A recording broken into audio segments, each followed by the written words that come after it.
Hi, everyone. I'm Lucy Armand. I'm the head of the Nature for Climate Coalition, an initiative of 18 organizations made up of environmental NGOs, corporate coalitions, and UN agencies. And I'm very excited to be here at CogX Live, particularly because I'm actually here in person in London, which is a novelty.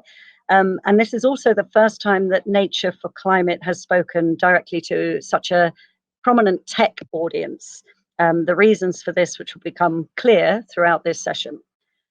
So our mission at Nature for Climate is very simple. We are here to promote the role of nature as a climate solution, to increase action and investment on nature-based solutions, which are ways of protecting, restoring, and managing natural ecosystems such as forests, grasslands, and wetlands. And while that mission sounds simple, there's nothing simple about nature-based solutions. The facts are straightforward enough. We cannot reach the goals of the Paris Climate Agreement without nature. And in this next critical decade, nature-based solutions could deliver a third of the climate solution. But right now, they only attract around 10% of the funding, and this needs to change. There are also extremely complex issues surrounding nature-based solutions, issues such as land rights, indigenous peoples and local communities who live in these ecosystems, government policies on land use, and multiple competing demands on our landscapes. Today, we're here to focus primarily about one particular component in this complex picture, which is around how science and technology can play a role in accelerating the deployment of nature-based solutions, what we've dubbed here at Nature for Climate as nature tech.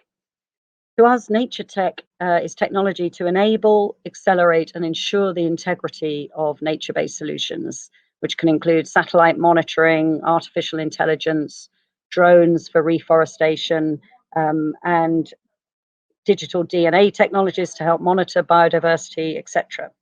So we are delighted to host 3 sessions on the Planet stage today. Earlier today, we hosted one on biodiversity and one on food systems.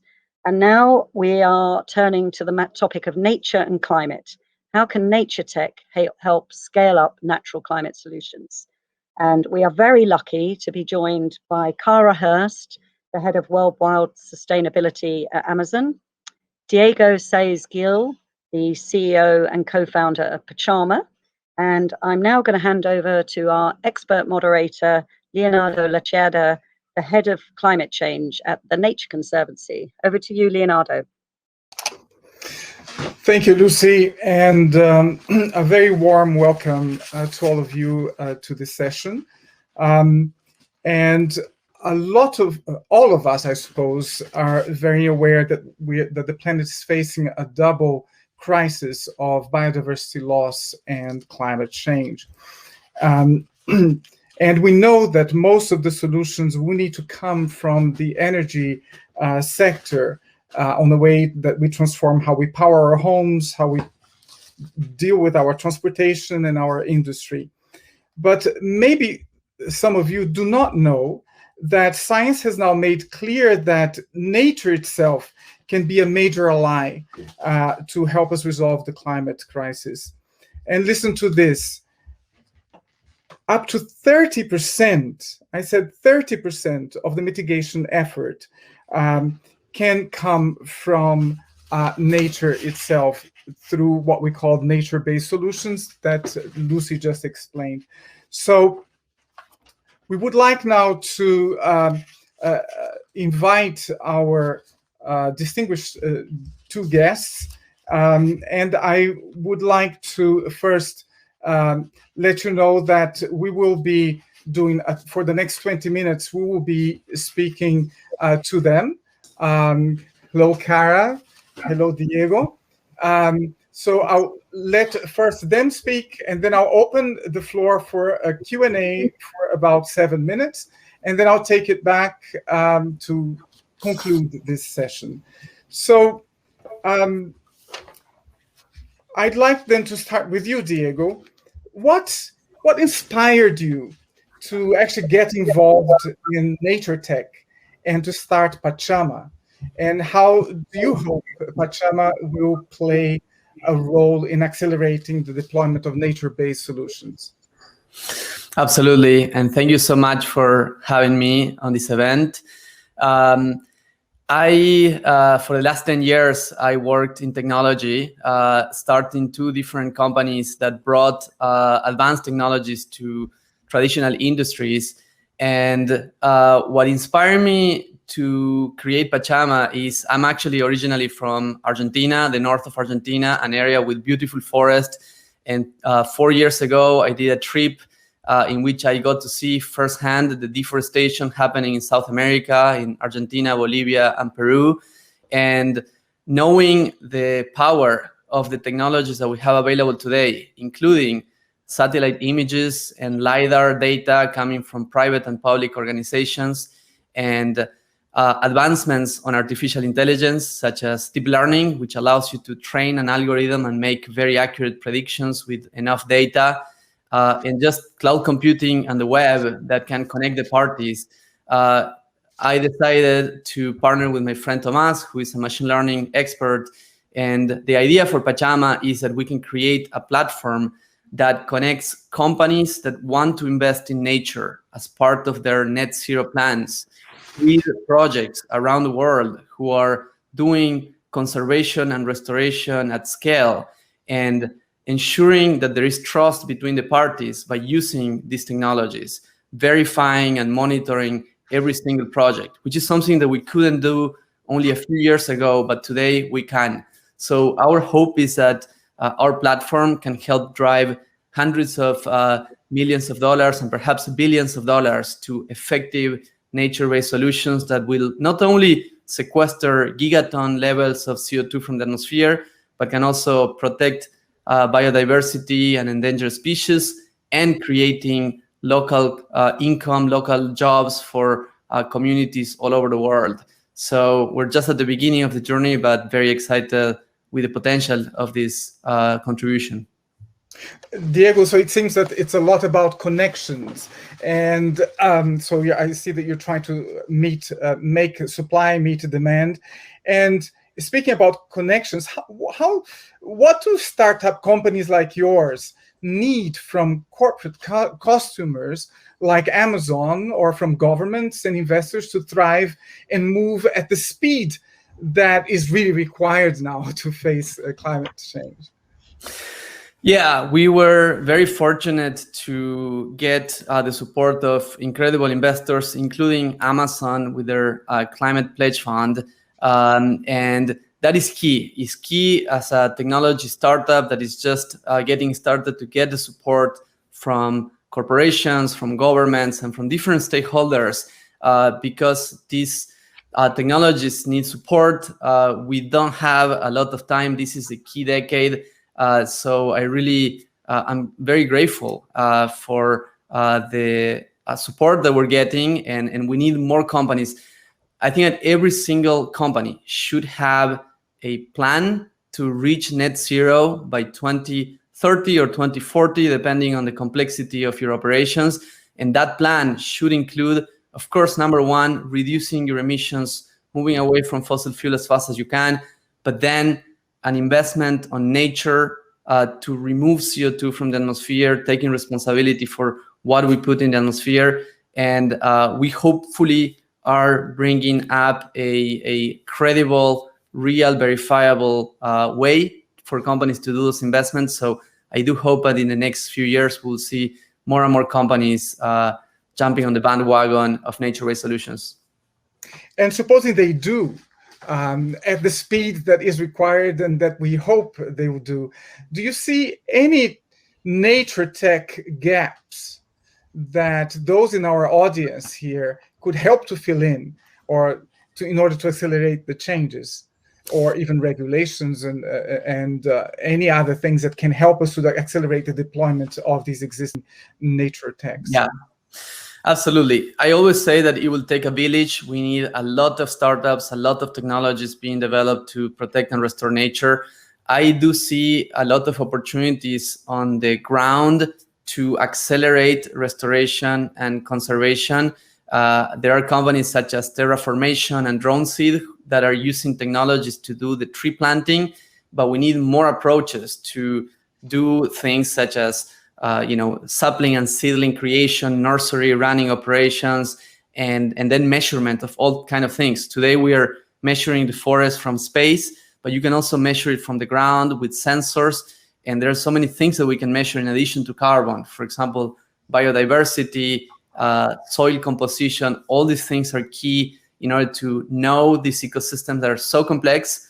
And the more we know, the better we can protect them. Super. Now, can I turn to you now, Kara?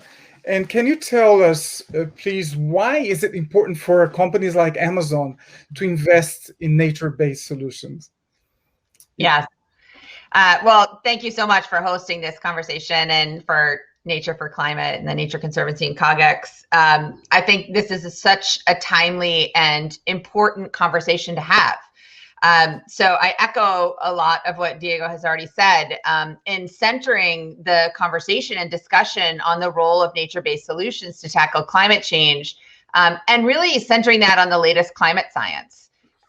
We took a look at it at Amazon. We took a look at what the IPCC was doing, making clear that our accelerated fight on climate change really also includes this kind of large-scale protection and restoration of natural ecosystems. And this is part of why we think at Amazon that nature-based solutions, driven from a science-based perspective, are critical to achieving these kinds of goals, and of course, accelerating the timeline of the Paris Agreement. We know, I just want to be really clear, we know at Amazon that for businesses like ours, we need to focus first and foremost on accelerating the sort of large-scale reductions in our operational emissions. So that's the most important thing that we can do. But as we're doing that, we know, again, grounded in science, that's not going to be enough. So we know, what they're telling us is this aggressive decarbonization of the major emitting sectors it's a critical thing. And businesses have the opportunity also to step outside our own walls and support nature's potential for carbon removal and storage, including the protection and restoration of natural land and ocean and water ecosystems. And these technologies that are developing to help us do that are so critical. So these nature-based solutions, we think, can create real and very lasting carbon reductions. They can empower communities, they can enhance natural environments, they can protect wildlife. And investments like the ones that we're making solidify the importance of these nature-based solutions to the strategy that we're taking as a company to take immediate action to remove or avoid carbon emissions. So we've done a couple of things. We have a Right Now Climate Fund, which is a $100 million commitment to restore and protect the world's forests and wetlands and peatlands. And we've also committed via our climate pledge to reach net zero carbon 2040, 10 years ahead of the Paris Agreement. Well, super. Well, if I can take you on that pledge, which, it gathers the company that aim to achieve this ambition, this very ambitious goal, actually 10 years ahead, so by 2040. What role do you see for technological developments to help scale up nature-based solutions for Amazon and other co-signers of the pledge? Yeah, absolutely. So we have over 100 companies that have joined us in that pledge, and it's growing every day. And technology development plays a significant role in scaling up nature-based solutions. We created, along with that climate pledge, we created a climate pledge fund. So another fund, which is really focused on early stage decarbonizing technologies. So that's an initial $2 billion in funding that we're investing in these visionary companies whose products and solutions help us to facilitate the transition to the low carbon economy. And of course, Pachama was one of the first companies we invested in when we launched the fund. Because one of the gaps that our team identified is the ability to reliably and cost effectively monitor carbon in the world's forests close to real time. So Pachama plays a very critical role in advancing technology to close this gap. Helping companies monitor, evaluate nature-based solutions, and even originate new investments. So we're really excited to see how Diego and team continue to grow as a company and deliver on their efforts to really democratize access to these nature-based carbon markets. And Kara, you sit at a very privileged place where you're seeing all of this movement. related to the technical aspects of things. So do you believe that the development of nature tech solutions is at the pace that is really required that is required, and what advice can you give to accelerate it? Well, I think, like we're doing, we are investing through the Climate Pledge Fund, and it is a privileged position to be able to do that. But one of the reasons we want to do that is to make these technologies more, available and widely known, and again, cost effective for any company that wants to participate in this. And we're testing and trialing these things within our own operations, learning as we go. And I think, the more we can send those kinds of signals as we invest in the different industries, that heavy, industrial industries and built environment and transportation and logistic industries that we're in, that there is a need for these kinds of technologies to come about. Hopefully, the more we'll see others come along and invest and begin to deploy and utilize these really important solutions. Super. And if I ask you, Diego, the same question about what you're seeing about peers, do you think that are you seeing the pickup of development of new nature techs at the speed that is required? And what kind of tools need to be put in place in order to speed that up? Yes, I have seen in the last 2 years and a half since we started the company a lot of new startups, new technologies coming with different approaches, and a lot of investments coming from venture capitalists, which is also great to see. Lots of engineers and talented people that want to work on this space. So I am excited about this progress. I always like to say that in Silicon Valley, there's so many talented people, and we need to use all those talents to protect and restore nature, building solutions for that. And yeah, where do I see gaps? As I said, I think that there is, for example, the role of robotics that can play a big role on the ground work. There is the role of, more data solutions to analyze things beyond carbon on ecosystems. There are companies focusing on helping corporations on their measurement and reduction. There is an entire stack of technologies to be built for governments, because governments also play a very important role on protecting and restoring nature. And we need every single jurisdiction to measure their forest and to then be able to take quick action at protecting their public lands. So definitely lots of opportunities. And we see that a lot of the carbon market in this area has been left a bit at the voluntary level. What do you think, what the two of you think needs to happen so that we can speed up to go beyond the voluntary market and get it more to the jurisdictional aspect of it? Yeah, I can comment. We definitely need clarification of the Article 6 of the Paris Agreement, and so that governments can then invest confidently on conserving and restoring nature, not only on their own jurisdictions, but also on other countries. And there's the example of Norway, for example, helping finance forest conservation in Peru, Brazil, and Indonesia. We need more of those types of agreements between countries that the Paris Agreement encourages. But for that, we need more clear rules. We need more compliance markets, such as the airlines CORSIA market, that gives a framework so that airlines have confidence on investing on nature-based solutions. And we also need the voluntary market to continue to grow. We need all hands on deck. There is no either or here when it comes to solving climate change. We need to find all sources of funding, all sources of resources to drive effective funding for restoration and conservation. I'd like now to open the floor for questions and answers. And I already have one here that is destined to you, Diego. The question is from Dan Cunningham. He says, net zero is gaining huge traction globally. Great. But are there risks to such a focused approach? how might we broaden targets to holistically creating and preserving positive ecosystems? Well, I mean, I think that as we mentioned before, the next 2 decades are key decades of climate mitigation and are transitional decades, I believe. We have to move towards a circular economy that considers holistically the way that we treat Earth resources, including nature, but beyond nature, everything that touches economic activities of humans.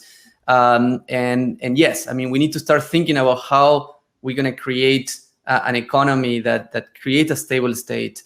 But in the meantime, I do think that net zero targets are essential, and we need to support companies that are focused on net zero targets. And of course, we need to expect transparency, and we need to expect investments on high integrity projects. But I do think that net zero is important.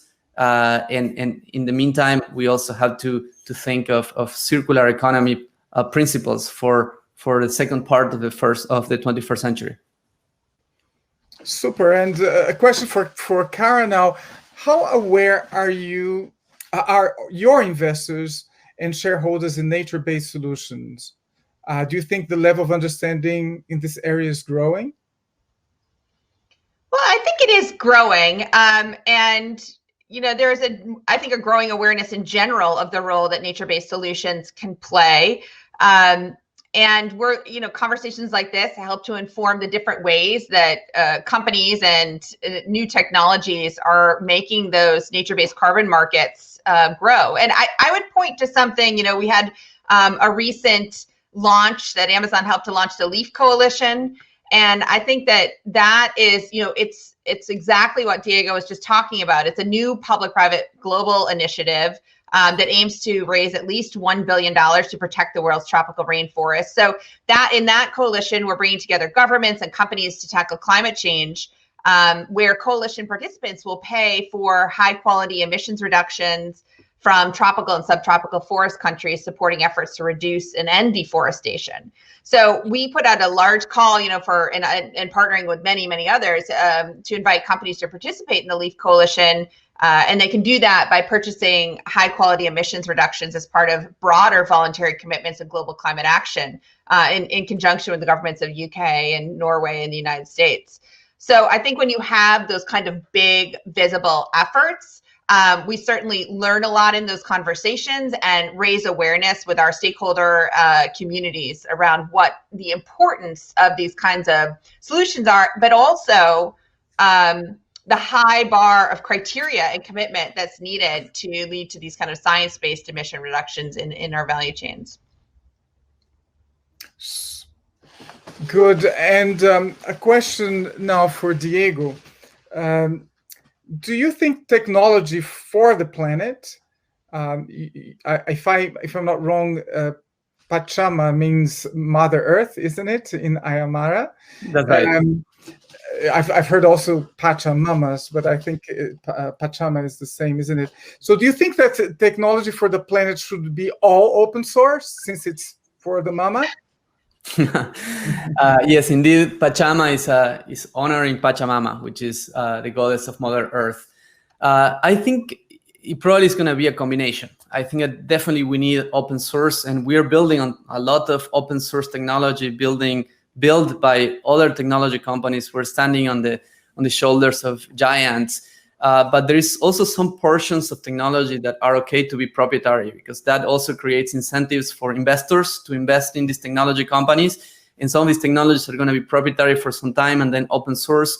So I think that it's going to be a combination. I'm a big fan of open source software. And eventually, I do think that a big part of nature tech will be open source, but I think it is okay if we allow for a combination of both, because again, venture capital can be a great source of capital to get these technologies off the ground, and following the principles of technology venture companies, I think applies here and is going to be positive in the long term. Yeah, good. And a question for Kara. Amazon has partnered with the Nature Conservancy as part of its Right Now Climate Fund. Can you tell us about the type of projects that have been implemented through this partnership? Sure.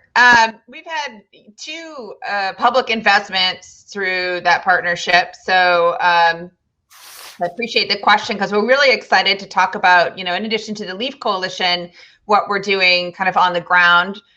We funded $10 million towards 2 projects in the U.S. That help U.S. family forest owners sequester carbon. And support the expansion of this across Appalachia and other U.S. regions. So this is working with the Nature Conservancy, of course, a wonderful NGO that has a lot of on-the-ground experience, that have identified a network of climate-resilient forests that can thrive kind of in the face of climate change. And then these families across the country, which was a learning for me. It's very interesting. I didn't understand that families initially own, 290 million acres of America's forests. So that's more than the federal government in the United States or the forest industry. So inviting their participation to help to reduce carbon in the atmosphere and slow climate change through those kind of sustainable forest management practices and restoration is a really critical way to help these families who are provided the tools and resources to assess and plan and implement the forest management practices that can increase the economic value of their forests and certainly also the ecological value. And we've done one other with the urban greening program in Germany, which again is just a different take, but helping cities become more climate change resilient. And that started in Berlin and uses kind of a science-based, municipality-wide, stakeholder-based approach to urban greening to ensure that those are complementing the existing local efforts. And for those of you who may be joining us from Berlin, like many places around the world, there's been extreme weather and people have been affected by intense heat waves and floods. And so natural climate solutions, of course, can be a part of in the urban greening program to reduce those impacts and increasing biodiversity and livability. So we're looking, I think, as has already been stated, across so many of these necessary solutions in reforestation and agroforestry. There's just a huge opportunity to invest in lots of different ways. And I'll take you, Kara, on this human dimension of the nature-based solutions to ask Diego, what can be done to ensure that the nature-based solution sector avoids the mistakes of the past and engages local communities in a transparent and accountable manner? Yes, something that I think has changed is, when I was in the Amazon rainforest 3 years ago, I was in the middle of the forest in a very local community in the border between Peru and Brazil. And one thing I noticed is that almost everyone had a smartphone. And that is something that it wasn't true 5 or 10 years ago. And because now we can have a direct communication with local communities who are part of this project, and having this direct communication and being able to engage them not just through a local nonprofit that knows people on the ground, but directly to the people who are involved in restoration and conservation projects, who can have an opinion, be part of the solution. I think that changes everything. So this is another instance in which technology can be part of the tool sets that will avoid the mistakes of the past. And I definitely think that local communities do want to be part, and it's about listening, it's about considering everyone. And yes, I think I'm looking forward to better implementations of frameworks. Yeah, and as you speak about the Amazon, and we're talking about with Amazon as well, Kara, you spoke about LEAF Coalition. Can you tell us a bit more about why in the end did you decide to engage on that? In what ways do you expect that the LEAF Coalition will do things differently than in the past to reduce deforestation? Yeah, well, I think what LEAF does is gives us the opportunity to really think very big. It's one of the things we enjoy at Amazon.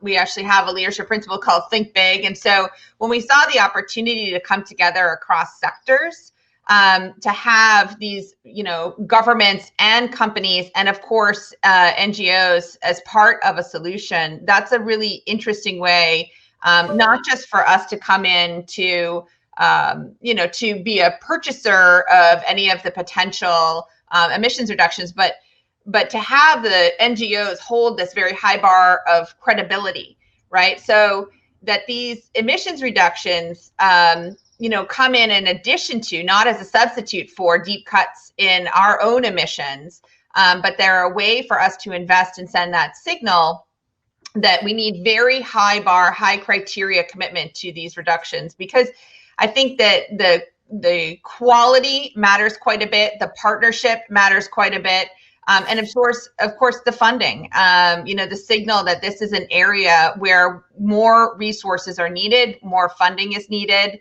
to ensure that we can, have a chance really to end deforestation by 2030. Yeah. I'll take a last question from the Q&A, and I'll ask the two of you one last question. So a question from Luke Baker to Diego. There's about 30% of emissions currently today that need technological advancements to reduce them down to zero. Is nature-based solutions appropriate in these sectors? I mean, I guess that what Luke is referring to is, for example, aviation. The aviation sector today, we cannot, unfortunately, decarbonize. And I really hope, and I know that Amazon Climate Pledge Fund has invested in some startups trying to do carbon-free flights. But yes, I mean, those are the sectors in which, offsetting through carbon removal and nature-based solutions is where this makes more sense, right? But also we need to invest in the technologies needed to decarbonize every sector of the economy, which includes electricity generation, transportation, and so forth, right? So it's not either or, and it's not that nature-based solutions are basically a easy out for these industries. These industries need to invest in both things. And so a question to both of you. This has been a very important year. Just ahead, we're just getting, hopefully, out of a pandemics. We'll see pent-up demand. We're likely to see increase in emissions. And ahead of the COP26, what are you hopeful about in the area of nature-based solutions and nature tech? What gives you hope? I can jump in, and I do think it's been an incredible year, and we are still seeing COVID ravage many of our communities around the world, and so as we continue to think about those solutions, we think about healthy communities, and we think about how we want to, hopefully come out of this. I think that the momentum that we've seen across multiple different sectors is incredibly hopeful.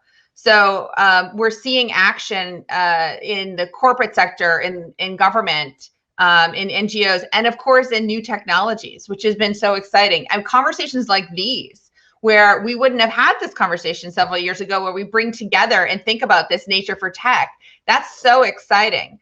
The idea that with our Climate Pledge Fund, that we have incredible technologies that we get to look across, in, to Diego's point, different industries that we think need to rapidly decarbonize, but are really hard to solve. The built environment, transportation and logistics. So these are industries where I think, transforming a built environment is going to be difficult, but we have to get started now. So I'm very hopeful, though, about the commitments that are being made, and I'm very hopeful about the technological innovation, but I'm also hopeful because I see people really tackling the core question, which is, how do we do both and? How do we decarbonize our operations, and how do we invest in nature? Both of those things really need to happen. Thank you. And your take, Diego? Yes, I'm also very hopeful. I see also in the last few years, there's been a big raise in awareness about climate change. I think that COVID also made us realize that global crises are real, and they can really have a huge impacts on every single country, every single sector of the economy. And that in a way, the COVID crisis was just a small sample of what the climate crisis could be if we don't act today. And I think that awareness is sinking in on every single person. And I think that now we need to convert that awareness into action, and it's starting to happen. I'm seeing, so many incredible people wanting to jump into climate tech. This is what gives me a lot of hope. People from different sectors that for the first time want to dedicate their life to working on climate change. And then, of course, the pledges of companies, the pledges of governments. I think that we are getting close to a tipping point that then can turn into transformations very quickly. So I'm hopeful. Still lots of work ahead of us, but I think we're moving in the right direction. Well, thank you both for sharing your views here and for the hopeful tone that you brought to the discussion.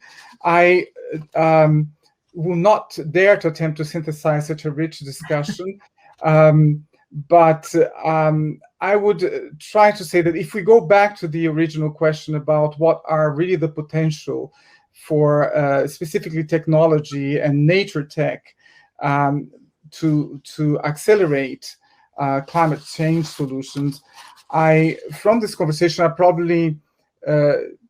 I'll try to synthesize into maybe 3 words: deploy, monitor, and accelerate. So deploy, on the actual deployment of nature-based solution. For example, you spoke about the application of drone technology to help reforestation, improve agricultural practices, agroforestry, and so on. Monitor, trying to understand much better the carbon benefits of the different nature-based solutions to ensure transparency, which I think is exactly what Pachama is doing, so that we can have systems of certification, of verification, and particularly reporting. Because if we don't build the system that we are building on nature-based solution on trust, this is not going to get us anywhere. So thank you for the work that you do. And I think the corporate world is very happy about what you can do to ensure that market of carbon offset is transparent and sets a high bar. And also on the accelerate and scale up, it's exactly on that other point that you made on connecting people and projects. So connecting the demand side with the supply side, which is so important on this if you really want to see an acceleration. So with that, I'd say that this has been a very difficult year for me. I'm also Brazilian in addition to being Swiss, and you imagine what it means to be Brazilian under the current pandemics and political situation we're living in.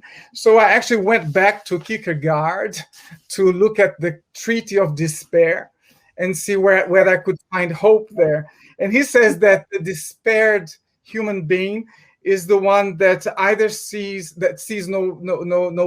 no possibilities, that lacks a possibility of a possible future, and that he or she tends to see things through the lights of it's either necessity or banality. So, and both leads to no action. And so this conversation with you just gives me a lot of hope. This is what gives me energy, because I think that when we discuss with people like you that are so industrious, so creative, you get this Promethean way of approaching life and finding responses. So thank you enormously. I'm sure that all of our audience would be thanking both of you for this. And I'd like to now offer Lucy the chance of the last words. Thank you very much. Thank you very much. Thank you, Leonardo, Cara, and Diego. What an excellent discussion and way to close the Nature Tech sessions on the planet stage of CogX. So for anyone who would like to carry on the conversation, you can join in on LinkedIn at the Nature Tech Nexus. So feel free to join us there on that group. And for more information on all of these topics, have a look at the Nature for Climate website. But thank you very much for your time today. It's been fantastic. Thanks.